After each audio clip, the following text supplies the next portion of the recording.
আসসালামু আলাইকুম। আশা করি সবাই ভালো আছেন। আর আলহামদুলিল্লাহ আমি সবার দোয়ায় ভালো আছি।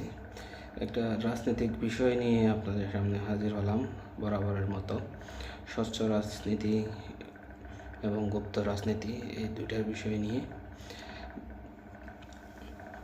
বিগত 15টি বছর আওয়ামী ফ্যাসিস্ট হাসিনার সব অন্যায়, অত্যাচার, জুলুম, গুম, খুনের শিকার হয়ে আসা একটি রাজনৈতিক দল বাংলাদেশ জাতীয়তাবাদী দল বিএনপি, এরই সহযোগী সংগঠন বাংলাদেশ জাতীয়তাবাদী ছাত্র দল।